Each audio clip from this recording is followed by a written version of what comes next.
हाँ, ये देखा जाए आपका जो एविडेंस में शुरू करना है आपका, वह आपका कॉम्पिटेंट विटनेस से हमें शुरू करना है। यानी कि आपका अब अध्याय 9 में साक्षियों के विषय में प्रावधान है। धारा 118 से लेकर और आपका 134 तक। इसमें जो आपका तीन क्वेश्चन यहाँ से आपका बनता है। पहला क्वेश्चन आपका ये बनता है कि कॉम्पिटेंट विटनेस कौन है, यानी कि सक्षम साक्षी कौन है, अर्थात कौन से वे व्यक्ति हैं जो न्यायालय में आकर आपका बयान दे सकते हैं, साक्ष्य दे सकते हैं। कल भी मैं बताया था कि अगर ये क्वेश्चन आपका पूछता है तो चार धाराएं लिखनी पड़ेंगी। एक 118, एक 119, 120 और 133। चार धाराओं को लिखेंगे और हमें लगता है कि चार धाराओं को लिखते लिखते 3 पेज कम से कम निकल जाएगा। और एक दो केस इसमें ऐड करेंगे। एक केस जरूर ऐड करिएगा, ट्विन इम्प्रेस बनाम अब्दुल्ला का लीडिंग जो केस है। दूसरा मॉडल आपका इस पर बनता है, वह देखा जाए विशेषाधिकृत संसूचनाएं क्या हैं और इनका उल्लेख करिए। तो अगर पूरा आपका पूछे कि प्रिविलेज कम्युनिकेशन या विशेषाधिकृत संसूचनाएं क्या हैं, तो आपका सेक्शन 121 से लेकर 132 तक लिखना पड़ेगा। लेकिन सभी धाराओं को, चूंकि भाई काफ़ी लंबा क्वेश्चन हो जाएगा, 121 से लेकर 132 तक में आ जाएगा, तो आप सभी धाराओं का केवल क्रोड लिखेंगे। केवल मुख्य मुख्य बातें ही लिख सकते हैं। बेरेट की भाषा लिखना इतना कम समय में किसी भी हाल में संभव नहीं है। आपका तीसरा, कभी काल आपका समस्यात्मक प्रश्न भी पूछा जाता है। तो जो भी समस्याएं पूछी जाती हैं उसको भी यहाँ हम बताएंगे। इसके बाद आपका जो क्वेश्चन बनता है इसमें, वह आपका ए कॉम्प्लेक्स का बनता है। यानी कि सह अपराधी को परिभाषित करते हुए इसके साक्ष्य के, इसके बयान का एविडेंशियल वैल्यू बताइए, यानी कि साक्षिक मूल्य बताइए। तो आपका सह अपराधी जब लिखा जाएगा तो तमाम धाराएं उसमें ऐड होंगी और कम से कम दो केस तो आपको लिखना ही है। एक डगडू वाला केस जो इस बार पूछा भी गया था, और एक भुवनी साहू, यानी कि एक डगडू का केस, Dagdu versus State of Maharashtra का, जो यूपी एपीओ में प्री में भी आया था। और दूसरा केस जो आपको लिखना है भुवनी साहू। इसके बाद आपका जिस केस में इंग्लैंड के हाउस ऑफ लॉर्ड्स ने सह अपराधी या ए कॉम्प्लेक्स को डिफाइन किया था, वह केस भी लिखना पड़ेगा। यानी कि अगर ज़्यादा आप न याद करना चाहें तो कम से कम 3 केस तो हम बताएंगे ही। वह तो भाई याद ही रहना चाहिए, उसमें कोई छूट नहीं है। तो आइए शुरू किया जाए आपका। हाँ, कभी काल आपका पुछल्ला जो क्वेश्चन एक बन जाता है वो भी देख लिया जाए, वो भी हम लिखवा देंगे। आपका छोटा क्वेश्चन बन सकता है जो आजकल मॉडल बन रहा है कि किसी तथ्य को साबित करने के लिए साक्षियों की कोई विशिष्ट संख्या अपेक्षित नहीं है, इस कथन की व्याख्या करिए। यानी कि साक्षियों को तौला जाता है, गिना नहीं जाता। यानी कि साक्षियों की गुरुता आंकी जाती है, ग्रेविटी आंकी जाती है, उनका नंबर या संख्या नहीं देखा जाता। अगर ऐसा क्वेश्चन बने तो सेक्शन 134 में जाएगा, और जो हमने पिछला सह अपराधी बताया था 133 में। तो छोटा क्वेश्चन आपका बन सकता है। तो आइए एकदम शुरुआती दौर से आपका देखा जाए। शुरुआती दौर से आपका देखना है कि सह अपराध, ये कौन व्यक्ति साक्ष्य देने में सक्षम है आपका, तो कौन व्यक्ति कॉम्पिटेंट है, इसको शुरू किया जाए। देखिए आपका कैसे शुरुआत करेंगे, उसके बाद बेयर एक्ट ही काम करेगा। सामान्यतः सभी व्यक्ति साक्ष्य देने में सक्षम माने जाते हैं, अर्थात सक्षमता एक नियम है जबकि अक्षमता एक अपवाद है। अर्थात इसका मतलब ये हुआ कि सामान्यतः सभी व्यक्तियों को एविडेंस देने में, साक्ष्य देने में सक्षम माना जाता है। आपका सक्षमता एक नियम है जबकि अक्षमता एक्सेप्शन या अपवाद है। कौन व्यक्ति साक्ष्य देने में सक्षम होंगे, इसका उल्लेख भारतीय साक्ष्य अधिनियम 1872 की धारा 118, 119, 120 और 133 में किया गया है, जो निम्नलिखित है। यानी कि 3 से 4 लाइन भूमिका बांधिए और उसके बाद आपका बेयर एक्ट पर डायरेक्ट आ जाइए। अब धारा 118 देखा जाए, आपका कौन साक्ष्य दे सकेगा।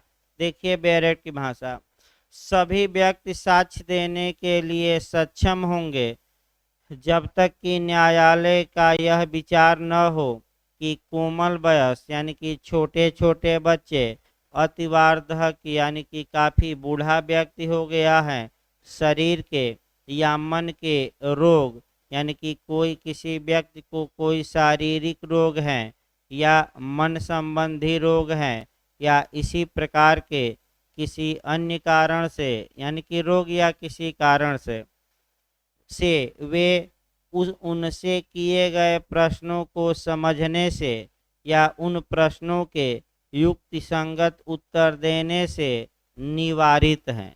इसका मतलब ये हुआ, बेयर एक्ट का भी आपका स्पष्टीकरण बाद में देखा जाएगा।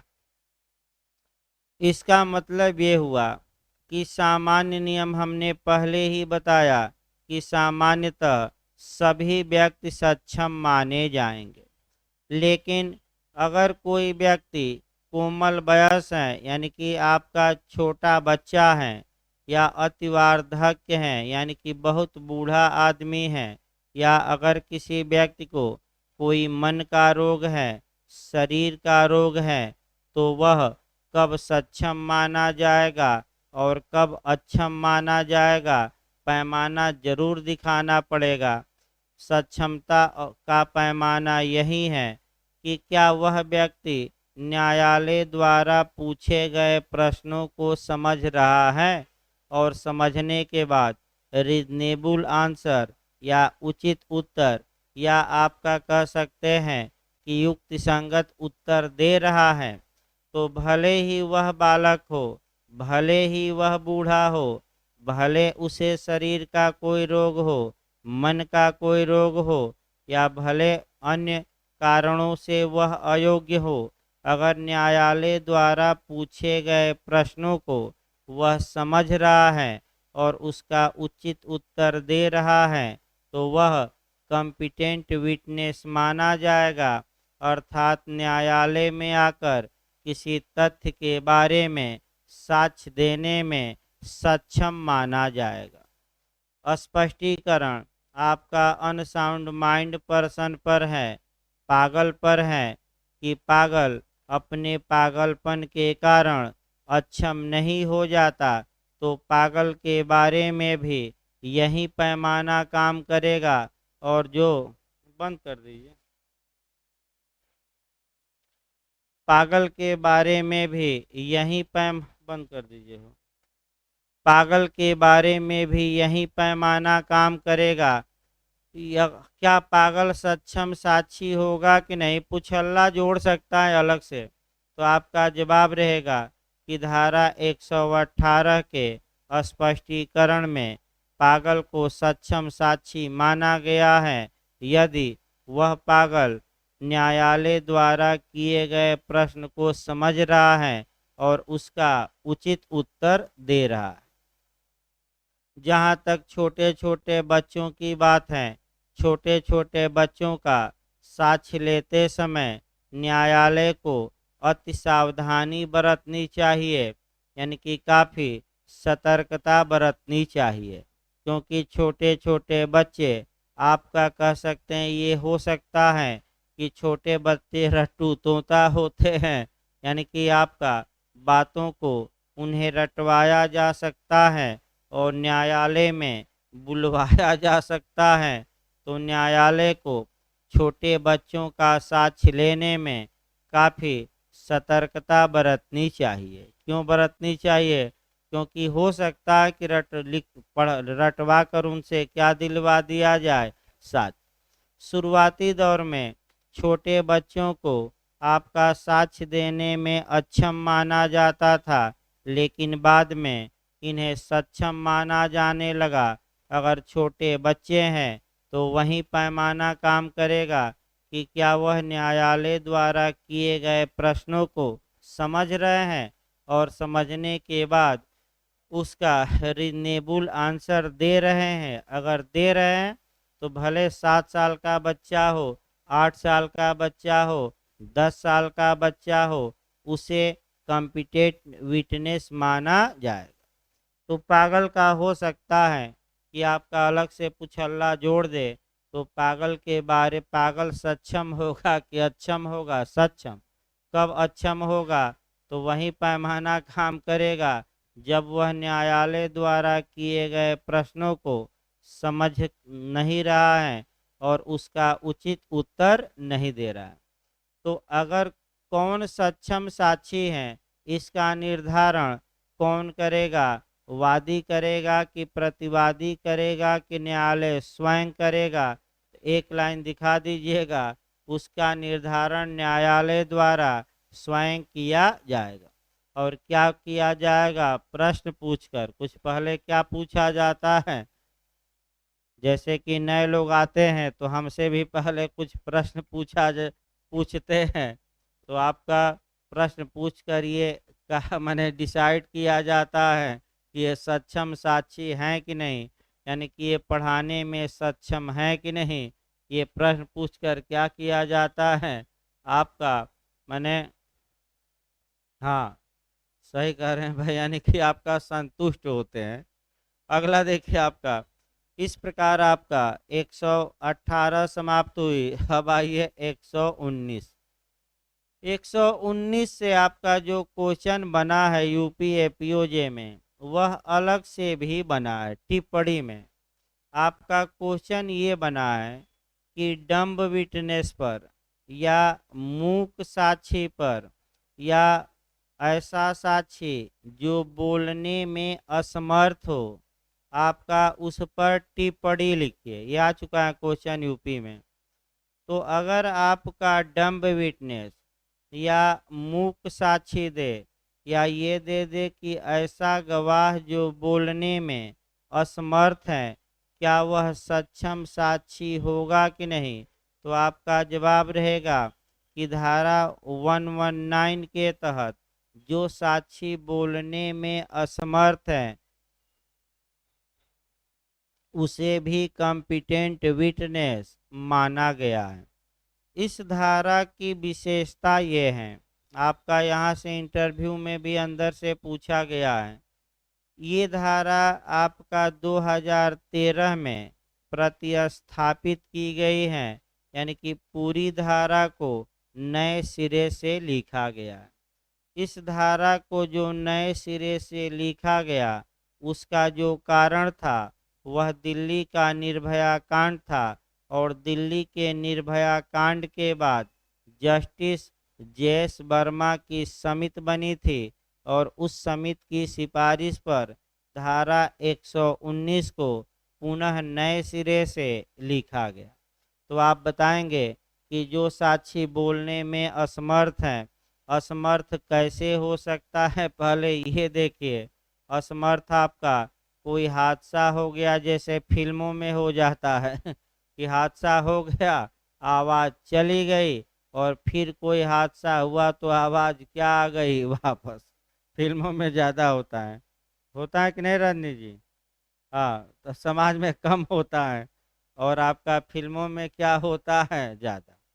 तो जो आपका फिल्म देखा ही नहीं वो क्या बताएगा, यानी कि जिसके पाँव में विवाह फटी ही नहीं वह क्या दर्द बताएगा। तो जो फिल्म देखा होगा वही तो बता सकता है कि हाँ फिल्मों में ये क्या होता है, ज़्यादा होता है और आवाज़ चली जाती है तमाम फिल्में। तो अगर किसी की आवाज़ चली गई तो क्या अगर उसे साक्षी के रूप में बुलाया गया तो क्या वह बयान देगा कि नहीं, पहला क्वेश्चन। मान लीजिए कि जन्मतः गूंगा हो तब क्या होगा, एक्सीडेंट हो गया तब आवाज़ चली गई तो क्या होगा, और धर्म के अनुसार प्रण लिया है कि जब तक मेरा प्रण पूरा न हो जाए तब तक मैं मौन धारण करूंगा। तो उसको भी कानून कहता है कि धर्म के अनुसार जो लोग ये प्रण लिए हैं कि मैं नहीं बोलूँगा उनके लिए न बोलिए। कानून जबरदस्ती नहीं बुलवाता मुख से, लेकिन कौन सी धारा अप्लाई होगी, आपका 119। तो जो या तो बीमारी के कारण या हादसे के कारण या प्रण लेने के कारण जो व्यक्ति नहीं बोल सकता उसके वह भी कॉम्पिटेंट विटनेस होगा। और कैसे साक्ष्य दे सकेगा, लिख कर दे दे, संकेत द्वारा दे दे, इशारे द्वारा दे दे, चिन्ह बनाकर दे दे, अन्य किसी प्रकार से दे, प्रकार से वह अपनी बातों को न्यायालय को बोधगम्य बना सकता है। यानी कि जिस प्रकार वह अपनी बातों को न्यायालय में क्या कर सकता है, रख सकता है। अब इसी को आपका केस पहले बता दिया जाए तब बैरक शुरू किया जाए। जो केस आया वह क्वीन इम्प्रेस बनाम अब्दुल्ला का आया और ये केस आपका 119 में जरूर लिखिएगा। क्वीन इम्प्रेस बनाम अब्दुल्ला के केस में दुलारी नामक वेश्या का गला काटा गया था, उसकी सांस नली कट गई थी और वह बोल नहीं पा रही थी। तत्पश्चात मजिस्ट्रेट साहब आए, उन्होंने कई लोगों का नाम उल्लिखित किया और जब कई लोगों का नाम उल्लिखित किया तो जब अब्दुल्ला का नाम लिया गया तो उसने सिर हिलाया और हाथ से केवल क्या किया, इशारा, इंडिकेशन। निचले न्यायालय ने इस इशारे को मौखिक कथन माना और अभियुक्त को मैंने इस इशारे को मौखिक कथन माना। हाँ, दो इस इशारे के 2 दिन बाद दुलारी नामक जो वेश्या थी उसकी मृत्यु हो गई। तो जब कथन की और मृत्यु के कारण से कथन संबंधित था और बाद में उसकी मृत्यु हो गई तो ये जो कथन है भारतीय साक्ष्य अधिनियम की धारा 32(1) के तहत डीडी में कन्वर्ट हो गया, डाइन डिक्लेरेशन में, यानी कि मृत्युकालिक कथन में। तत्पश्चात सत्र न्यायालय ने अभियुक्त को आपका हत्या के लिए दोषी ठहराया। फिर अपील इलाहाबाद हाई कोर्ट में की गई। इलाहाबाद हाई कोर्ट में 4 जजों की पीठ बैठी। मुख्य विवाद यही था कि दुलारी ने जो इशारा किया है उस इशारे को सेक्शन 8 के तहत उसका पश्चातवर्ती आचरण माना जाए कि मौखिक कथन माना जाए। मुख्य विवाद आपका यही था। मुख्य न्यायाधीश पैथरम और 2 अन्य न्यायाधीशों ने बहुमत का फैसला सुनाया और ये कहा कि मृत्युकालिक कथन इशारों द्वारा भी किया जा सकता है। ये जो इशारा या संकेत किया गया है ये मौखिक साक्ष्य माना जाएगा, यानी कि ओरल एविडेंस माना जाएगा, यानी कि मुख से बोले गए शब्दों के समान माना जाएगा। जबकि अल्पमत में निर्णय जस्टिस महमूद ने दिया और महमूद ने मृत्युकालिक कथन मानने से इनकार करते हुए ये माना कि ये पीड़िता का पश्चातवर्ती आचरण माना जाए धारा 8 के तहत। लेकिन चूंकि बहुमत का फैसला मृतकालिक कथन की ओर था, तो कौन फैसला लागू होता है, मेजॉरिटी का कि माइनॉरिटी का, मेजॉरिटी का। लेकिन अल्पमत में किसने निर्णय दिया था, जस्टिस महमूद ने। अब आइए 119 कहती क्या है, अब आपका शुरू किया जाए। प्रतिस्थापित की गई भाई पूरे शब्द नए तरीके से 2013 में क्या किए गए हैं, लिखे गए हैं। देखिए, साक्षी का मौखिक रूप से संसूचित करने में असमर्थ होना। पहले आपका मूक साक्षी हेडिंग था 2013 में हेडिंग भी चेंज कर दिया गया है और हेडिंग आपका है साक्षी का मौखिक रूप से संसूचित करने में असमर्थ होना। मुख्य साक्षी ना लिख दीजिएगा, अब ये लिखना पड़ेगा। अब देखिए आपका इसमें एक दो टेक्निकल क्वेश्चन आएंगे। आपका वीडियो रिकॉर्डिंग एक तो आएगी और दूसरा एक विशेष प्रबोधक आएगा जो मुख्य रूप से जोड़ा गया है। देखिए बैरेट की भाषा, ऐसा कोई साक्षी जो बोलने में असमर्थ है। अब फिर आइए, ऐसा कोई गवाह या विटनेस जो बोलने में असमर्थ है। तो मैंने अभी बताया कि बोलने में असमर्थता कैसे हो सकती है, तो या तो बीमारी के कारण हो सकती है, या जन्मतः बोलने में असमर्थ हो, या कोई दुर्घटना हो गई हो, या प्रण किया हो कि मैं इतने साल तक नहीं बोलूँगा, सभी इसमें आ जाएंगे। बोलने में असमर्थ हो ऐसी किसी अन्य रीत से, अन्य रीत माने दूसरे तरीके से, जिससे वह उसे बोधगम्य बना सकता है। बोधगम्य बनाना का मतलब कि अपनी बातों को न्यायालय के सामने समझा देना कि मैं क्या बोलना चाहता हूँ, जिसे वह बोधगम्य बना सकता है। जैसे आपका लिख कर दे सकता है, यानी कि अगर बोलने में असमर्थ है लेकिन अगर लिख सकता है, तो न्यायालय में वह कैसे साक्ष्य दे, लिख कर दे दे, पहला नियम। दूसरा, संकेत द्वारा, यानी कि इशारों द्वारा या इंडिकेशन द्वारा। तो क्या संकेत द्वारा, संकेत का मतलब ये हुआ कि हाथ या मुख या जैसे भी हो इशारा करके दे सकता है। तो आप भी देखे होंगे जो बहरे होते हैं उनके लिए समाचार अलग से आता है, और आपका एक औरत आती है 5-10 मिनट के लिए, इशारा करती रहती है और बोलती नहीं है, वो केवल क्या करती है, इशारा या संकेत। और जो लोग वो पढ़ाई पढ़े हैं कि इस इशारे का मतलब क्या हुआ, वे लोग उसको क्या करते हैं, समझ जाते हैं।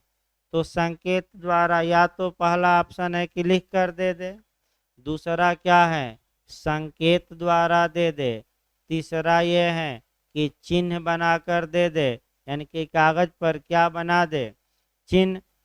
ये चिन्ह द्वारा अपना साक्ष्य दे सकेगा, चिन्हों द्वारा। तो फिर एक बार याद रखिए, जो व्यक्ति बोलने में असमर्थ है वह अन्य प्रकार से अपनी बातों को बोधगम्य बना सकता है। अन्य प्रकारों में जैसे लगा है, जैसे कैसे कैसे बोधगम्य बना सकता है, रटिए। पहला क्या था, लिखकर, दूसरा क्या है, संकेत द्वारा, और तीसरा क्या है, चिन्हों द्वारा अपना साक्ष्य दे सकेगा। किंतु ऐसा लेखन लिखित रूप में होना चाहिए और खुले न्यायालय में प्रकट संकेत, चिन्ह तथा इस प्रकार दिया गया साक्ष्य मौखिक साक्ष्य माना जाएगा। यानी कि अगर वह लिख कर देता है तो ओपन कोर्ट में देगा कि क्लोज कोर्ट में, तो ओपन कोर्ट में, अर्थात वह खुले न्यायालय में देगा। चिन्ह भी बनाएगा तो खुले न्यायालय में, संकेत भी करेगा तो खुले न्यायालय में। तो खुला न्यायालय होता क्या है, खुला न्यायालय का मतलब ये हुआ कि जितनी जनता न्यायालय में आ सकती है, जनता आए और सभी के सामने ये लिखकर या संकेत द्वारा या इशारों द्वारा साक्ष्य दिया जाएगा। चोरी छुप कर नहीं, ये नहीं कि केवल जज साहब हैं अब आप साक्ष्य दे दिए। खुला न्यायालय का मतलब ये हुआ कि जित आम आदमी की उपस्थिति में आपका जितने लोग आ सकते हैं कोर्ट में आए, किसी के पीठ पीछे कोई साक्ष्य नहीं दिया जाए। और जो ये साक्ष्य दिया जाएगा, अंतिम लाइन ये है कि अगर लिख कर भी दिया जाता है या जो चिन्ह बनाया जाता है, जो संकेत किया जाता है, वह आपका दस्तावेजी साक्ष्य न होकर मौखिक साक्ष्य ही माना जाएगा। माना जाएगा का मतलब डीम्ड, इसको डीम्ड कहा जाता है। कल्पना किया जाएगा, कल्पना की जाएगी मतलब परिकल्पित किया जाएगा, यानी कि इसका मतलब कि ये जो लिख कर दिया है, इशारा किया है, चिन्ह बनाया है, भले ये लिखावट हो, भले कागज पर लिखा हो, लेकिन कानून इसे दस्तावेजी साक्ष्य न मानकर क्या मानता है, मौखिक साक्ष्य। अगला देखिए, परंतु यदि साक्षी मौखिक रूप से संसूचित करने में असमर्थ है तो न्यायालय कथन अभिलिखित करने में किसी द्विभाषीय, यानी कि ये भी काफ़ी महत्वपूर्ण है, किसी ट्रांसलेटर या विशेष प्रबोधक की सहायता लेगा और ऐसे कथन की वीडियो फिल्म तैयार की जा सकेगी। इसका मतलब ये हुआ यदि गवाह बोलने में असमर्थ है तो जब वह बयान दे, अब 2013 में यही आपका मुख्य रूप से आया कि जब वह गवाही दे, जब वह साक्ष्य दे, तो ऐसी दशा में एक ट्रांसलेटर रखा जाएगा, ट्रांसलेटर या दुभाषिया, जो भाषाओं को क्या करे, कन्वर्ट। और एक विशेष प्रबोधक भी रखा जाएगा। विशेष प्रबोधक का मतलब ये हुआ कि अगर कोई व्यक्ति संकेत कर रहा है तो उस संकेत का अर्थ क्या हुआ, इसको समझने के लिए एक एक्सपर्ट रखा जाएगा जो ऐसी बातों को समझ सकता हो। यानी कि इसका मतलब इसके लिए पढ़ाई होती है आपका मुख बधिर के लिए कि किस इशारे का क्या मतलब हुआ, तो जो पढ़ाई किए हों वह विशेषज्ञ माने जाएंगे और उनको क्या किया जाएगा, रखा जाएगा, ताकि वो इशारे का क्या मतलब हुआ वो निकाल सकें। और ये जो कार्यवाही होगी, जब इसकी क्या की जाएगी, वीडियो फिल्म तैयार की जा सकेगी, यानी कि इसकी रिकॉर्डिंग होगी। क्यों? क्योंकि भविष्य में विवाद उत्पन्न होता है तो कहीं गलती न हो गई हो, ये रिकॉर्डिंग क्या की जा सकेगी, देखी जा सकेगी। 2013 में आपका ट्रांसलेटर, विशेष प्रबोधक और वीडियो रिकॉर्डिंग का प्रावधान जोड़ा गया। इसके पहले ये प्रावधान आपका 119 में नहीं था। यही इंटरव्यू में यूपी एपीओ में अटैक भी किया था कई लोगों से, 119 बताइए, तो सब कुछ बता ले गए और जो परंतुक जोड़ा है इसमें अटक गए, लेकिन आप लोग न अटकिए। 3 बातें हैं, द्विभाषिया और क्या है, विशेष प्रबोधक, और लास्ट में इसकी क्या तैयार की जाएगी, वीडियोग्राफी माने वीडियो फिल्म। इस प्रकार आपका 119 भी समाप्त हो गया, केस भी हमने बता दिया, क्वीन इम्प्रेस। अब आपका 120 आइए। सन 120 आपका पति पत्नी को एक दूसरे के विरुद्ध और एक दूसरे के फेवर में ये धारा कॉम्पिटेंट विटनेस मानती है।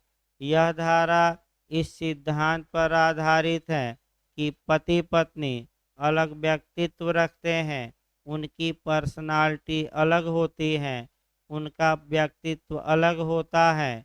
पत्नी के हैसियत पर माने पति पत्नी के व्यक्तित्व पति की हैसियत पर निर्भर नहीं करती और पति का व्यक्तित्व पत्नी की हैसियत पर निर्भर नहीं करती। यानी कि ये धारा इस सिद्धांत को मान्यता प्रदान करती है कि भारत में पति पत्नी सेपरेट पर्सन है, अलग अलग व्यक्ति हैं। ये आपका इंटरव्यू में भी पूछा जाता है कि एविडेंस की किस धारा का सिद्धांत है कि पति पत्नी अलग पर्सनालिटी रखते हैं, तो आपका एक ही जवाब रहेगा, कौन सी धारा का? 120। अब देखिए 120 में कहा क्या गया है। 120 में आपका बनाना पड़ेगा चार्ट, और भरमाऊ क्वेश्चन भी आते हैं, लेकिन आप अच्छे से समझिए। सिविलवाद के पक्षकार और उनकी पत्नियां या पति और दांडिक विचारण के अधीन व्यक्ति का पति या पत्नी सक्षम साक्षी माने जाएंगे। तो सिविल मामलों में देख लिया जाए कौन सक्षम साक्षी है। तो पहला हो गया वादी प्रतिवादी, यानी कि ए ने बी के खिलाफ वाद दायर किया है, तो क्या ए अपने मामले में कॉम्पिटेंट विटनेस होगा कि नहीं होगा, और बी होगा कि नहीं होगा, इसमें कोई शक नहीं है।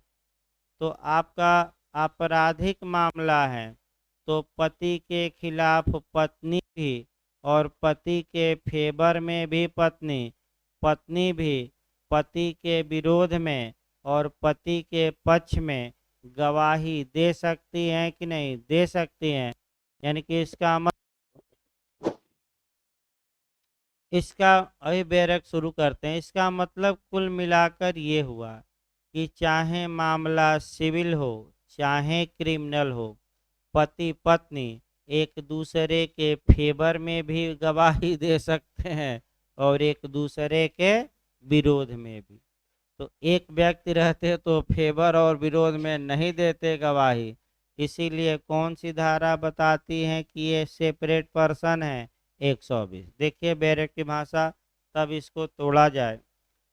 सभी सिविल कार्यवाहियों में वाद के पक्षकार और वाद के किसी पक्षकार का पति या पत्नी सक्षम साक्षी होंगे। पहले सिविल कार्यवाही देखिए, यानी कि ए और ए ने बी के खिलाफ कोई सिविल मुकदमा दायर किया, तो पहला नियम ये आया कि ए उस मामले में सक्षम साक्षी होगा कि नहीं होगा, बी सक्षम साक्षी होगा कि नहीं होगा। अगर ए पति है तो क्या ए की पत्नी सक्षम साक्षी होगी कि नहीं होगी। अगर ए पत्नी है तो ए का जो पति होगा वह सक्षम साक्षी होगा कि नहीं होगा। इसी प्रकार प्रतिवादी सक्षम साक्षी है कि नहीं है। अगर प्रतिवादी पत्नी है तो उसका पति सक्षम साक्षी उस मामले में होगा, और अगर प्रतिवादी यानी कि सुधारण में भी आपका पति है तो उसकी पत्नी भी सक्षम साक्षी होगी, चाहे फेवर में और या चाहे किस में, अगेंस्ट में। इससे मतलब नहीं, फेवर में भी गवाही दे सकती हैं और दूसरा कैसे दे सकती हैं, विरोध में भी। इसमें कोई समस्या हो तो बताइए, नहीं तो अगला वाक्य चला जाए। अभी आधा वाक्य हुआ, काफ़ी उलझाऊ है ये, इसमें शक नहीं है। आप एकदम सीधे से पढ़िए। इससे फिर एक बार हम बता रहे हैं, सिविल मामलों में वाद के पक्षकार सक्षम साक्षी होंगे, वाद के पक्षकारों के पति और पत्नी भी क्या होंगे, सक्षम, चाहे पक्ष में या किस में, विरोध में। अब अगला देखिए आपका दांडिक में, आपका अगला देखिए शब्द इसमें, किसी व्यक्ति के विरुद्ध दांडिक कार्यवाही में उस व्यक्ति का पति या पत्नी सक्षम साक्षी होगा या होगी। तो आइए एक आपका दांडिक कार्यवाही देखा जाए। मान लीजिए ए एक व्यक्ति है, इसकी पत्नी भी है, ए पति है और बी पत्नी है। ए के खिलाफ कोई आपराधिक मामला दायर हुआ तो ए के पक्ष में या ए के विरोध में क्या उसकी पत्नी भी गवाही दे सकती है कि नहीं? दे सकती है, चाहे पति के फेवर में या पति के अगेंस्ट में। अगर ए पत्नी है तब क्या होगा, और बी पति है तो क्या होगा? क्रिमिनल मामलों में तो पत्नी के पक्ष में या पत्नी के विरोध में पति सक्षम साक्षी होगा कि नहीं? होगा। यानी कि पति पत्नी एक दूसरे के विरुद्ध क्या होंगे? कॉम्पिटेंट विटनेस होंगे क्रिमिनल मामलों में। अब एक समस्या जो आती है वह एक ही लास्ट में लिखना पड़ेगा, अभियुक्त सक्षम साक्षी होगा कि नहीं? इसके लिए फिर एक बार थोड़ा अलग से जाना पड़ेगा। आप यहाँ लिखते समय एक बार अभियुक्त या एक्यूज्ड का प्रावधान जरूर लिखिएगा।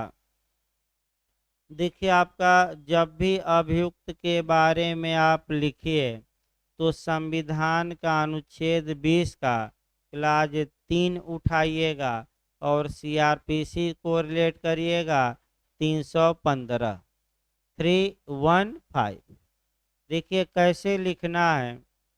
अनुच्छेद 20 का क्लाज 3 ये बताता है कि अपराध के किसी अभियुक्त व्यक्ति को स्वयं के विरुद्ध साक्ष्य देने के लिए बाउंड या विवश नहीं किया जाएगा। तो ऐसी अब आइए आपका, अर्थात अभियुक्त को ये बाध्य नहीं किया जाएगा कि वह अपने विरोध में साक्ष्य दे, लेकिन अभियुक्त अगर स्वेच्छा से अपने विरोध में साक्ष्य देता है तो वह साक्ष्य स्वीकार भी किया जाएगा। लेकिन कैसे दे? आपका दबाव दिलवा कर दिलवाया जाए कि स्वेच्छा से दे? स्वेच्छा से दे। इसका सबसे उत्तम उदाहरण सीआरपीसी की धारा 164 में मिलता है। 184 थोड़ा दिमाग में दौड़ाइए। जब कोई अभियुक्त पुलिस की अभिरक्षा में है, मजिस्ट्रेट के समक्ष लाया जाता है और अपना अपराध वह स्वीकार करना चाहता है तो तुरंत मजिस्ट्रेट नहीं लिख लेते। वहाँ भी 3 बातें बताते हैं कि तुम जो भी बोलना स्वेच्छा से बोलना, कोई यहाँ दबाव की बात नहीं है। जो भी बोलना स्वेच्छा से बोलना। पहला चेतावनी देंगे, दूसरा चेतावनी देंगे कि तुम अपना अपराध स्वीकार करने के लिए बाउंड नहीं हो, बाध्य नहीं हो। और तीसरी भी चेतावनी दे देंगे कि अगर तुम अपना अपराध स्वीकार करते हो तो ये आगे चलकर तुम्हारे खिलाफ जांच या विचारण में, एविडेंस में क्या होगा? प्रयोग। एक बार सोच विचार कर लो। स्वेच्छा से स्वीकार करना है तो अपने विरुद्ध आग उगलो, यानी कि अपना अपराध स्वीकार करो, कोई यहाँ जबरदस्ती नहीं। यानी कि इसका मतलब ये हुआ कि अभियुक्त को बाध्य नहीं किया जा सकता कि वह अपने विरुद्ध साक्ष्य दे, लेकिन अगर वह स्वेच्छा से अपने विरुद्ध साक्ष्य देता है तो रोक भी नहीं है, लेकिन जबरदस्ती नहीं। इसके बाद आप लिखेंगे सीआरपीसी की धारा 315 भी लिखना पड़ेगा। 315 में क्या है ये देखिए, अभियुक्त का सक्षम साक्षी होना, यानी कि अभियुक्त का कॉम्पिटेंट विटनेस होना। इसमें ये बताया गया है कि अगर कोई अभियुक्त चाहे तो न्यायालय में लिखित मांग कर सकता है कि वह अपने मामले में साक्षी बनना चाहता है, तो न्यायालय उसकी मांग को पूरा करेगा। यानी कि अगर वह चाहता है कि वह खुद गवाही देगा तो न्यायालय उसकी मांग स्वीकार करेगा, लेकिन अपने विपक्ष में नहीं कहा गया है। अपना बचाव करने के लिए और अपने साथियों का बचाव करने के लिए वह कॉम्पिटेंट विटनेस होगा। धारा 315 में कहीं भी नहीं लिखा गया है कि वह अपने विरोध में होगा, तो पक्ष में कि विरोध में, पक्ष में, लेकिन डिमांड करनी पड़ेगी, यानी कि लिखित में न्यायालय से क्या करना पड़ेगा, मांग। तो क्या अभियुक्त कॉम्पिटेंट विटनेस हो सकेगा कि नहीं हो सकेगा? सीआरपीसी की कौन सी धारा ऐड करेंगे? 315। बहुत डिटेल में नहीं पढ़ा सकते, यानी कि दो प्रावधान यहाँ जरूर कोरिलेट करिएगा। दोनों न करिएगा तो एक तो आपको हर हाल में लिखना पड़ेगा, क्योंकि सक्षम साक्षी ही चल रहा है, तो अभियुक्त सक्षम साक्षी होगा कि नहीं होगा। कुछ न लिखिए तो सीआरपीसी की धारा 315 दो लाइन में तो दिखा सकते हैं। इसके बाद आइए, एक धारा और बची है सक्षम साक्षी पर, और वह धारा है 133, क्योंकि 133 से अलग से भी क्वेश्चन बनता है, लेकिन यहाँ तो 5-7 लाइन में हम क्या करेंगे, निपटा देंगे, क्योंकि यहाँ अलग से नहीं पढ़ाया जा रहा है। यहाँ हम क्या पढ़ा रहे हैं? Competent witness. आइए देखा जाए, भारतीय साक्ष्य अधिनियम की धारा 133 में सह अपराधी को या एकम्प्लिक्स को या इकबाली साक्षी को, इकबाली साक्षी भी कहा जाता है, इकबाली साक्षी को या अपराध में साझीदार व्यक्ति को, अपराध में भागीदार व्यक्ति को, यानी कि सह अपराधी को सक्षम साक्षी माना गया है। और 133 ये बता देती है कि सह अपराधी सक्षम साक्षी होगा और कोई दोष सिद्धि मात्र या केवल इस कारण से अवैध नहीं होगी कि वह सह अपराधी के असंपुष्ट साक्ष्य के आधार पर की गई है। एक लाइन की धारा है, यानी कि पहला ये हुआ कि जो एकम्प्लिक्स होता है वह कॉम्पिटेंट विटनेस होता है, और अगर केवल सह अपराधी के बयान पर दूसरे सह अपराधी को सजा दे दी गई है, तो क्या ये सजा अवैध होगी कि अवैध नहीं होगी? अवैध नहीं होगी। तो जब अवैध नहीं होगी तो होगी क्या? वैध। लेकिन ये विधि का नियम है, प्रज्ञा या सतर्कता या सावधानी का नियम इस अधिनियम की धारा 114 के दृष्टांत नंबर बी में समाहित किया गया है। हल्का सा बी भी दिखाना पड़ेगा आपको। 133 तो 3 लाइन लिखिएगा ही, इसके बाद कौन आपको हल्का सा कवर करना पड़ेगा? 114 का दृष्टांत नंबर कौन सा? बी। देखिए कैसे लिखना है। 114 का दृष्टांत नंबर बी आपका उपधारणा के बारे में है, यानी कि तथ्य की उपधारणा, यानी कि न्यायालय यह अनुमान लगा सकेगा कि सह अपराधी विश्वास के योग्य नहीं है, यानी कि जब तक कि सह अपराधों के बयानों की पुष्टि अन्य स्वतंत्र साक्ष्यों द्वारा न हो जाए।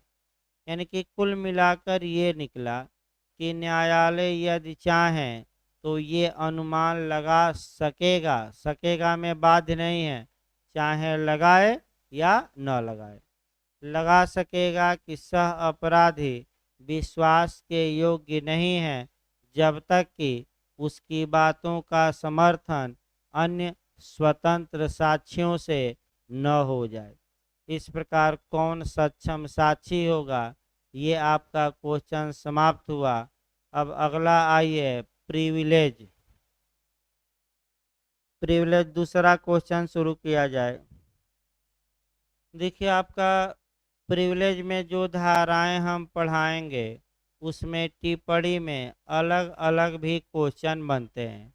एक तो क्वेश्चन आपका प्रिविलेज कम्युनिकेशन या विशेषाधिकृत संसूचनाओं पर बन जाता है, और दूसरा देख रहा था मैं कि छोटे छोटे आपका क्वेश्चन अलग अलग बने हैं विशेषाधिकार के बारे में अधिवक्ता को प्राप्त विशेषाधिकार तो दे देगा, आपका गवाह को प्राप्त विशेषाधिकार तो दे देगा, पति पत्नी को प्राप्त विशेषाधिकार तो फिर दे देगा मुखबिरों को विशेषाधिकार, या आपका न्यायाधीश और मजिस्ट्रेट को क्या प्रिविलेज प्राप्त हैं।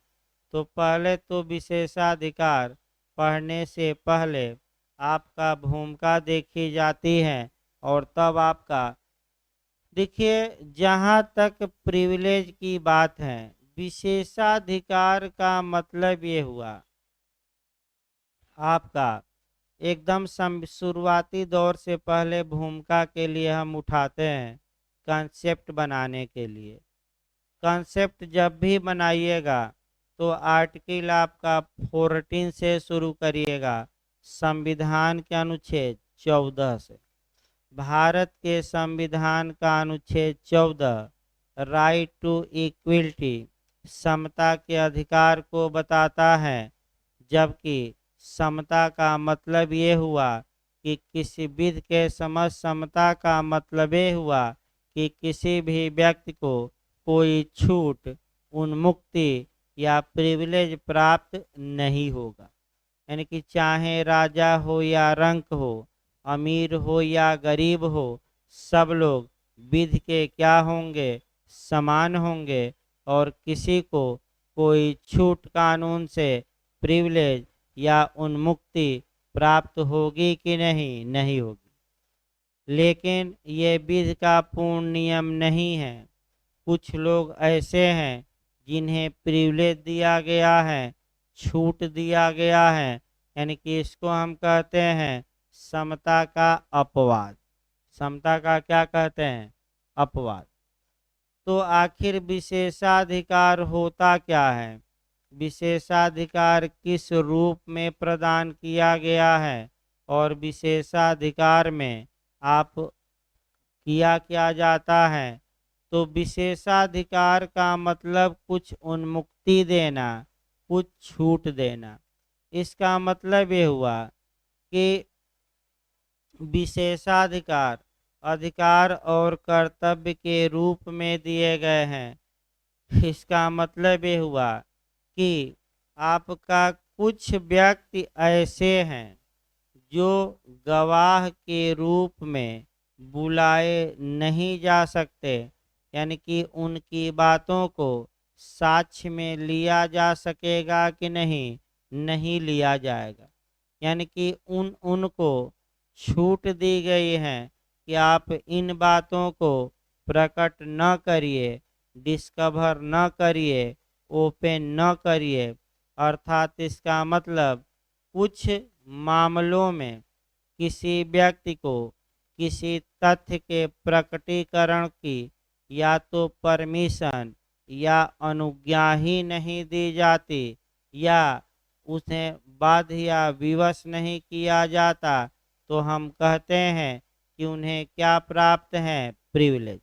अब दो शब्द पकड़ना है, एक तो अनुज्ञा ही नहीं दी जाएगी, यानी कि, और दूसरा आपका विवश नहीं किया जाएगा।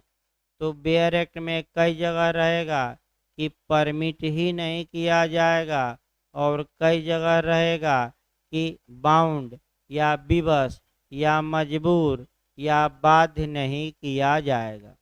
तो विशेषाधिकार पढ़ने से पहले इन दोनों शब्दों को समझिए।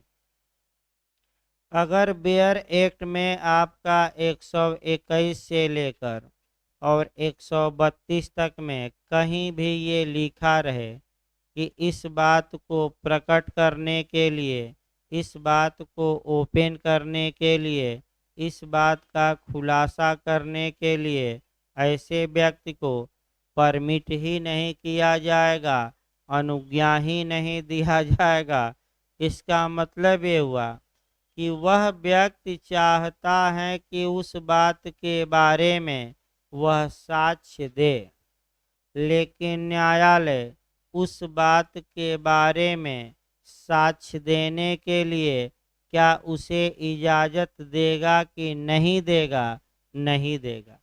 ये हम कहते हैं अनुज्ञा नहीं दी जाएगी। फिर एक बार इसको देखिए। देखिए, अनुज्ञा नहीं देगा न्यायालय का मतलब ये हुआ कि कोई व्यक्ति उतावला है या उद्धत है, उद्धत कहा जाता है, या एकदम परेशान है कि ये बात जाकर हम न्यायालय में क्या करेंगे, आपका बताएंगे, लेकिन कानून कहता है कि तुम्हारी बात को न्यायालय सुनेगा ही नहीं, यानी कि तुम्हें क्या नहीं देगा, परमिशन। जाकर समाज में भले बताओ, लेकिन कोर्ट इस बात को प्रकट करने की परमिशन देगा कि नहीं देगा, नहीं देगा। अगर ऐसा रहे तो हम कहेंगे कि अनुज्ञा नहीं दिया जाएगा। अगर आपका बैरक में लिखा रहे विवश नहीं किया जाएगा, इसका मतलब अलग होता है।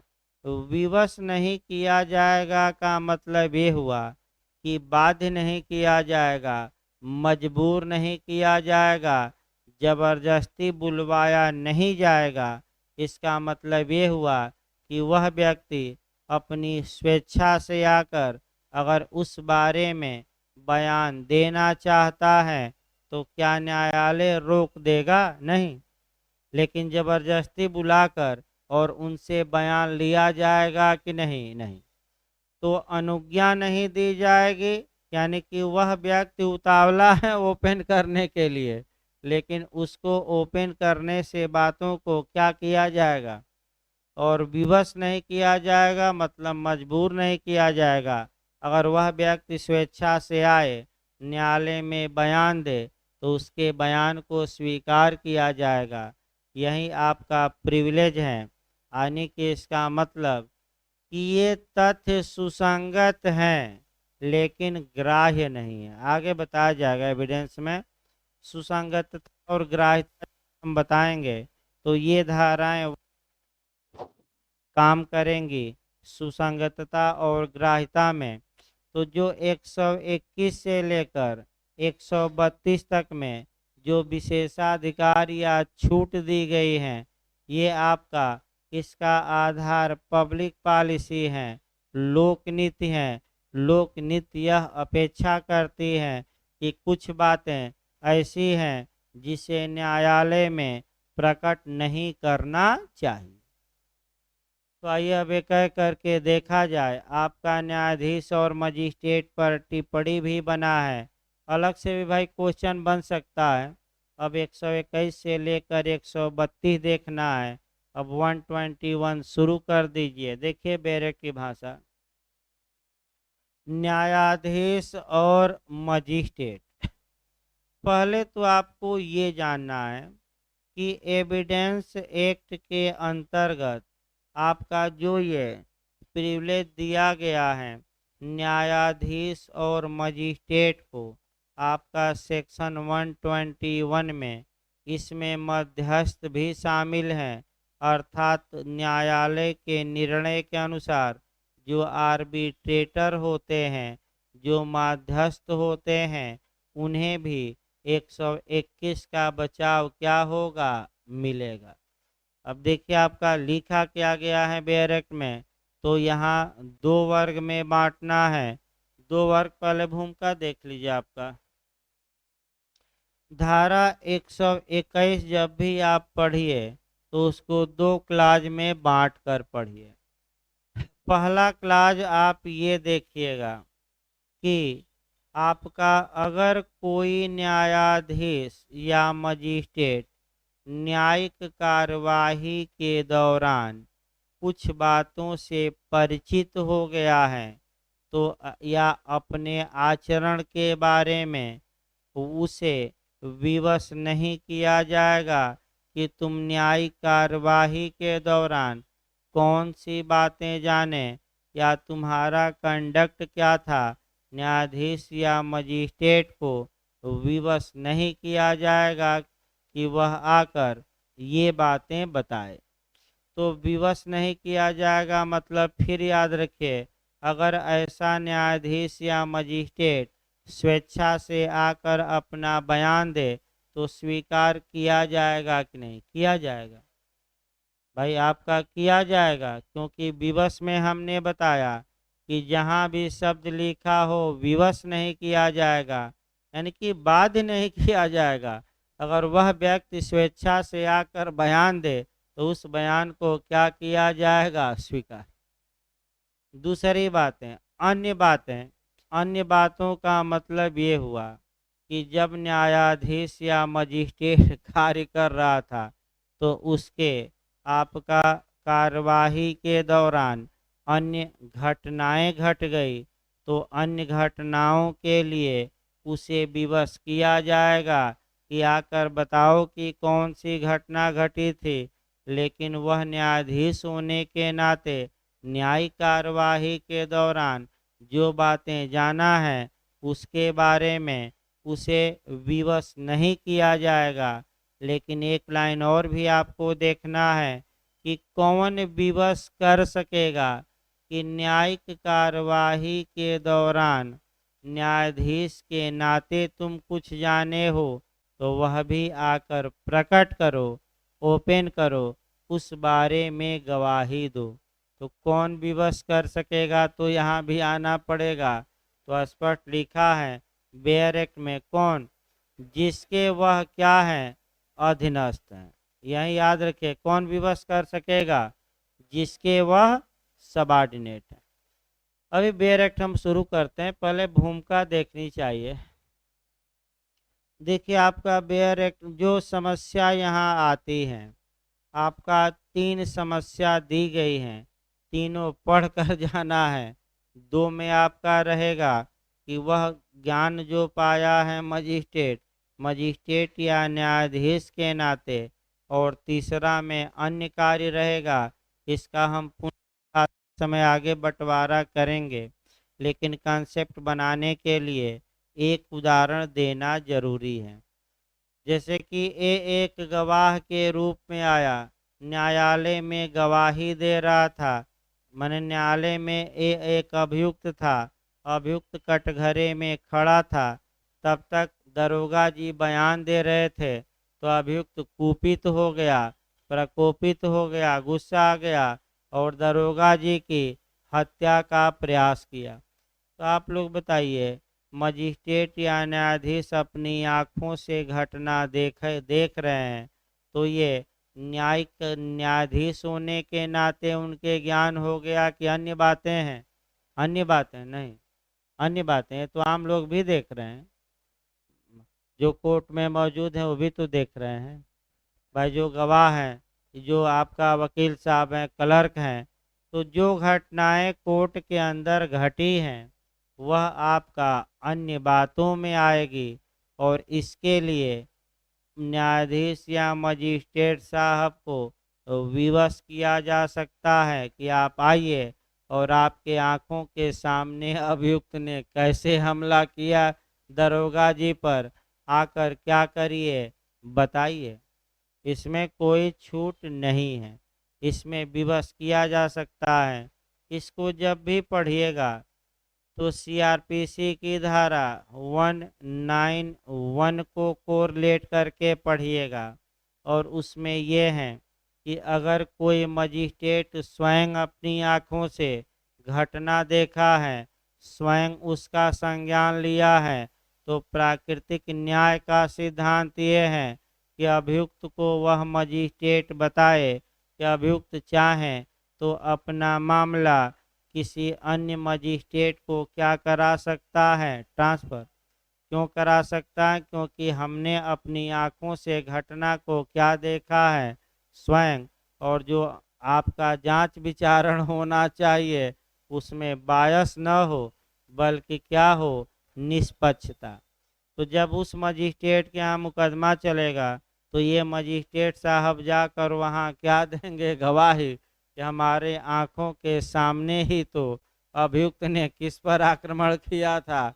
दरोगा जी पर। गवाही देंगे कि नहीं? और बाध्य किया जा सकता है न्यायालय द्वारा कि आप आकर क्या दीजिए? गवाही। तब क्या भाई, दूसरा अपराध कर दिया ना? नहीं तो न्यायिक कार्रवाई चल रही है और आपका उसी समय किसी वकील पर हमला कर दिए या उसी समय आप जजे पर हमला कर दिए, गवाह पर हमला कर दिए, तो अलग अपराध हुआ, उसमें थोड़े हुआ, अपराध अलग हुआ। उसके लिए मुकदमा अब क्या चलेगा, एक अलग चलेगा, उसमें मजिस्ट्रेट को बुलाया जाएगा, अन्य बातें हैं। तो इसको कल हम और आपका बताएंगे थोड़ा। अभी आपका 15 मिनट का ब्रेक रहेगा भाई, SC ST एक्ट लिखवाया जाएगा। थोड़ा बहुत आज दिक्कत है, इसीलिए हल्का सा कम चलाया गया है। मैंने आवाज़ आपका फ्लो में नहीं निकल पा रही है, मैंने टूट टूट के निकल रही हैं। तो आपका कल हम 121 बताएंगे। अभी ये नहीं कि 121 समाप्त हो गया, फिर एक बार हम 4-5 उदाहरण बताएंगे, फिर कोरिलेट करेंगे। घबराना नहीं, ये नहीं कि पढ़ा दिए हम। एक एक शब्दों को क्या किया जाएगा, केवल भूमिका हल्का सा बताई गई कि ये हैं, और इसमें कोरिलेट फिर किया जाएगा कल। तो रेस्ट ले लीजिए।